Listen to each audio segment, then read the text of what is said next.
આપણે શાકની અંદર મરચાં અને લીમડો એડ કરી દીધો છે। જ્યારે મરચાં એડ કરો ત્યારે સાવ એકદમ ધીમું ગેસ કરી દેવાનું।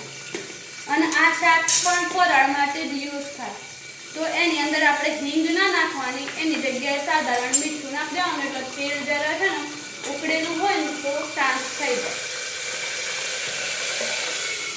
બરાબર, આપણે મીઠું નાખી દઈએ ને પછી તરત જ છે ને શક્કરિયા અંદર એડ કરી દેવાનું।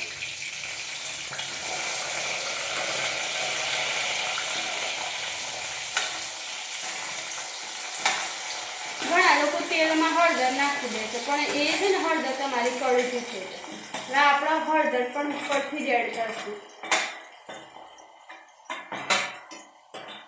તમે તેલમાં હળદર નાખો એટલે તમને એસિડિટી વધારે કરે। હવે આપણે શક્કરિયા એની અંદર એડ કરી દીધા છે, હું તમને બતાડું છું।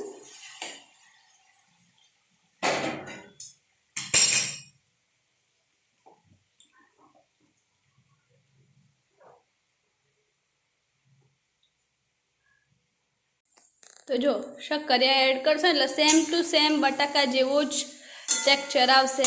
આ જ રીતે આપણે શક્કરિયા કટિંગ કરી અને અંદર એડ કરવાના। સીટી એક જ વગાડજો, જો તમે સીટી બીજી વગાડી તો તમારા શક્કરિયા પરફેક્ટ સમારવામાં તમને તકલીફ પડશે। બરાબર, આ તમે જોઈ શકો છો। ના અંદર છે ને તેલ થોડું વધારે, કોઈ પણ શાકમાં તમે તેલ વધારે નાખશો એટલે મજા આવશે તમને। ઘણા લોકોને ઓઇલી ફૂડ નથી ભાવતું, પણ અમારા ઘરમાં ઓઇલવાળું વધારે બને છે। બરાબર, હવે આપણે આની અંદર સૌપ્રથમ મીઠું એડ કરી દેશું। મીઠું તમે તમારા સ્વાદના અનુસાર જ નાખજો, હું મારા ઘરમાં જેટલું વપરાતું હોય એટલું જ અંદર એડ કરીશ। મેં અહીંયા 2 ચમચી જેટલું મીઠું એડ કર્યું છે। બરાબર, આપણે આની અંદર અડધી, ભલે 1 ચમચી આપણે હળદર કાઢી હતી, પણ એમાંથી અડધી ચમચી જ પહેલાં એડ કરવાની। જો જરૂર જણાય તો જ તમે હળદર બીજી એડ કરજો। બરાબર, હવે એની અંદર આપણે મરચું પણ એડ કરી દઈશું। મરચું આપણે અહીંયા હાફ ચમચી જેટલું નાખ્યું છે। બરાબર, પછી તમને યોગ્ય લાગે તો તમે વધારે એડ કરી શકો છો।